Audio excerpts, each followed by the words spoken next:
Bonjour à toutes et à tous. Ce podcast présente le premier roman d'Albert Camus, La mort heureuse. Albert Camus a écrit ce roman entre 1936 et 1938, mais ne l'a pas terminé. Le livre, dans l'état où il se trouve, n'était donc pas destiné à être publié, car Camus n'en était pas satisfait. À la lecture, on comprend pourquoi le lecteur pourra trouver ce livre non abouti, avec des maladresses, des répétitions et même des incorrections qui auraient pu être corrigées lors de la relecture avant publication. Cependant, nombreux seront ceux qui seront enchantés de voir un auteur qui se cherche et qui cherche son langage poétique, une poésie fauve. Camus a abandonné ce livre pour se mettre au travail sur l'étranger. Ceux qui lisent La mort heureuse après l'étranger retrouvent le nom de quelques personnages. Meursault, dans l'étranger, s'appelle ici Meursault, Céleste le restaurateur, ou la description de certaines situations, l'observation de la rue depuis le balcon, la course pour monter sur un camion qui passe.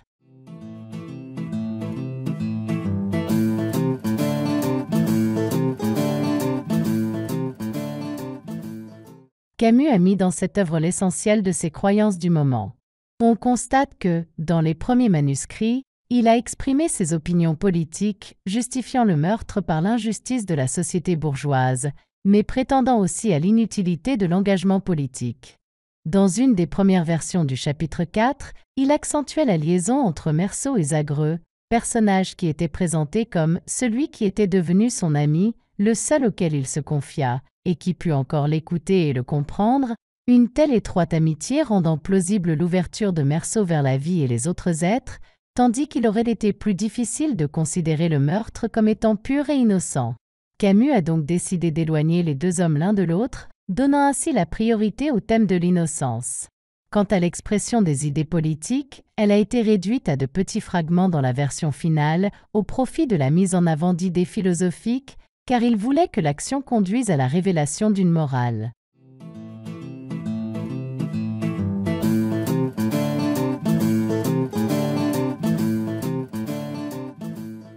Le roman se divise en deux parties.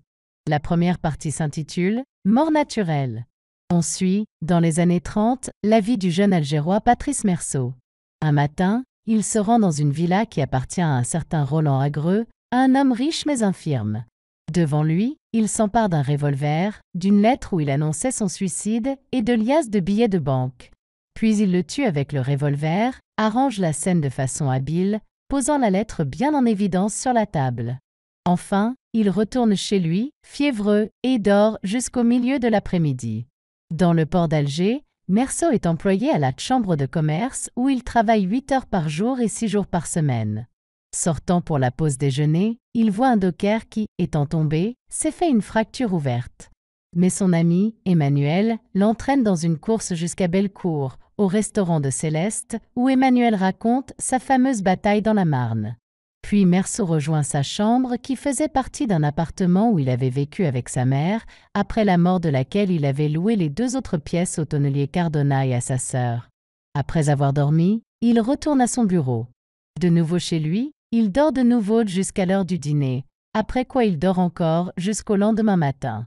Or, c'est un dimanche où il ne fait, de son balcon, qu'observer les mouvements du ciel et les allées et venues des passants, se disant finalement « encore un dimanche de tiré ».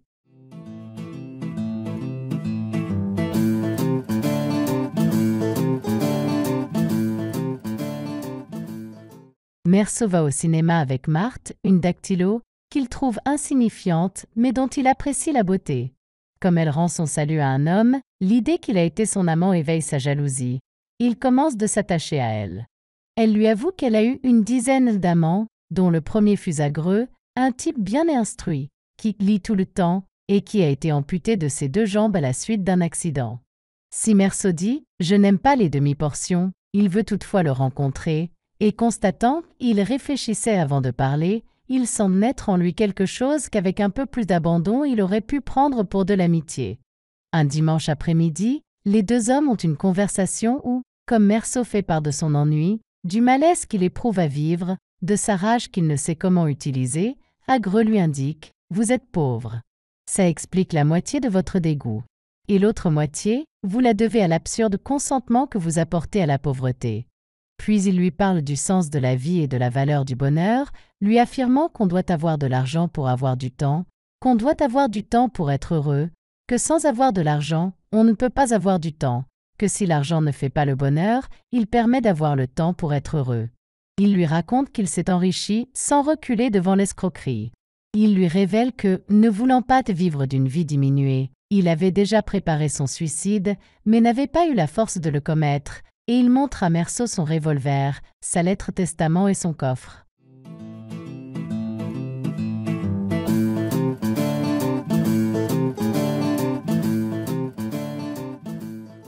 À son retour chez lui, Meursault entend des gémissements qui venaient de chez Cardona, un homme méchant et brutal que sa sœur avait quitté parce qu'il l'empêchait de voir l'homme qu'elle aimait, qui vit désormais seul avec son chien et en plus a perdu son travail. Cette détresse fait sentir à Meursault que sa révolte était la seule chose vraie en lui. Il reste avec son voisin le temps qu'il se calme et s'endorme. Le lendemain, Meursault-Usagreux se sent grippé. Puis, après avoir appris qu'une enquête sur ce décès avait conclu à un suicide, il s'embarque pour Marseille, en prétendant qu'une situation exceptionnelle lui est offerte en Europe centrale. Le lendemain de son arrivée à Lyon, il a un violent accès de fièvre, mais saute dans un train pour Prague.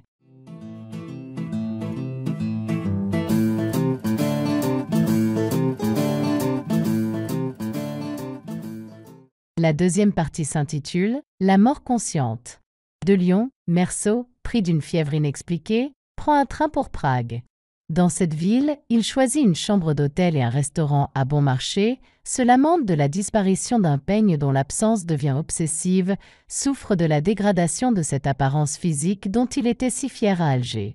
De plus, les Pragois, boutonnés jusqu'au cou, ne comprennent rien à son mauvais allemand. Il est esséuré par l'omniprésente et entêtante odeur des concombres qu'on vend dans les rues. Tournant en rond, il traverse un vieux cimetière juif, des églises, mais aussi un cloître baroque où il connaît un moment de paix étrange. Mais, comme il voit un cadavre ensanglanté, gisant en plein milieu du trottoir, entouré de badauds, cela porte à son comble son profond sentiment de solitude et d'exil, son angoisse.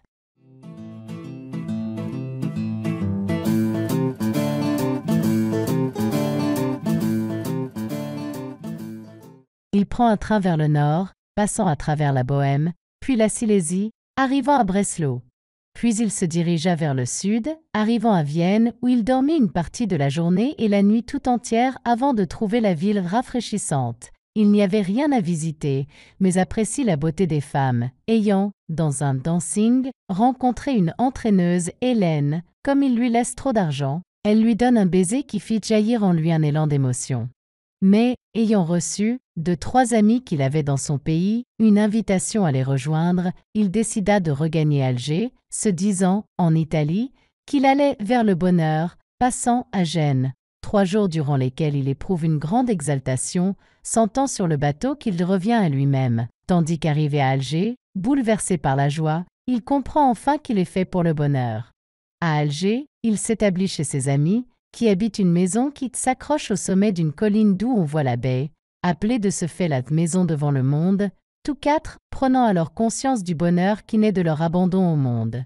Il rencontre Lucienne Raynal, qui lui plaît parce qu'elle figure et sanctionne une sorte d'accord secret qui la lie à la terre et ordonne le monde autour de ses mouvements. Et, ayant pensé qu'elle est probablement inintelligente, il s'en réjouit.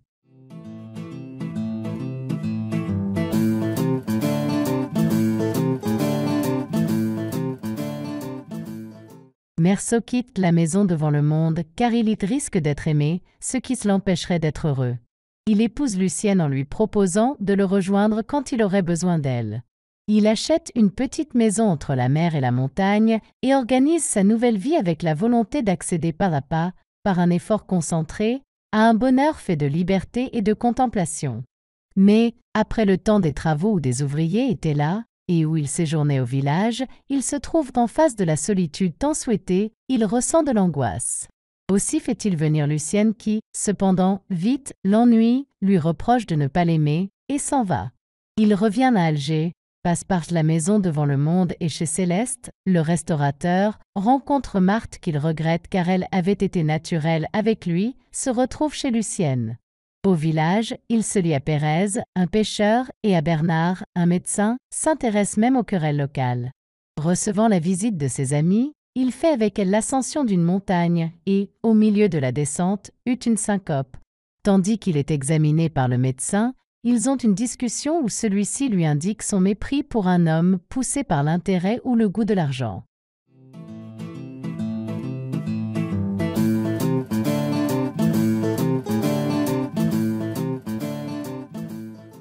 Un an plus tard, Meursault doit s'aliter, victime de poussées d'une pleurésie contractée le jour même de l'assassinat de Zagreux. Mais, sans colère et sans haine, il ne connaît pas de regrets. Nageant dans la mer, sensuellement uni à elle, il a un malaise, sent sa poitrine prise dans un étau et des ganglions qui lui paraissent énormes. Bernard lui donne de l'adrénaline qui lui permet de résister à des crises d'étouffement. Il est envahi par la pensée de la mort, mais comprend que la peur de mourir justifie un attachement sans borne à ce qui est vivant dans l'homme. Se souvenant de Zagreux, il se prend d'un amour viol et fraternel pour cet homme dont il s'était senti si loin, et il comprend qu'à le tuer il avait consommé avec lui des noces qui les liaient à tout jamais.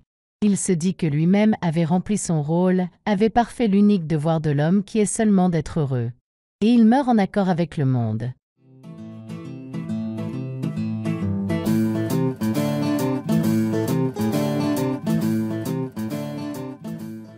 Le meilleur de la mort heureuse n'est pas romanesque, c'est le style, qui était déjà d'une superbe tenue, dense, nette, sa perfection, surtout vers la fin, contrastant étrangement avec la maladresse de la construction. Ce roman d'apprentissage qu'est La mort heureuse, s'il suit l'évolution et la transformation du personnage qui reçoit un enseignement et en vient à en donner un lui aussi, entend aussi enseigner au lecteur des règles de vie.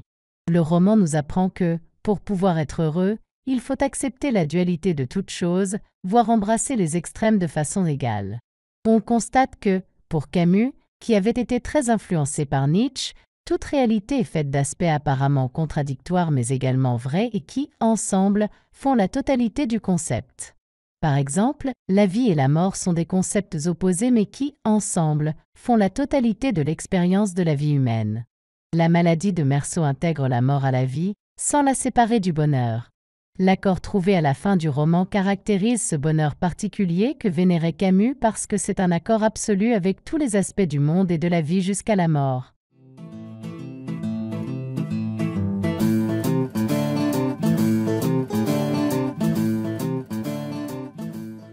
Ce podcast a pris fin. Je vous remercie d'avoir suivi cette vidéo. N'oubliez pas de la partager sur vos réseaux. Abonnez-vous pour m'encourager. Merci encore et à la prochaine vidéo.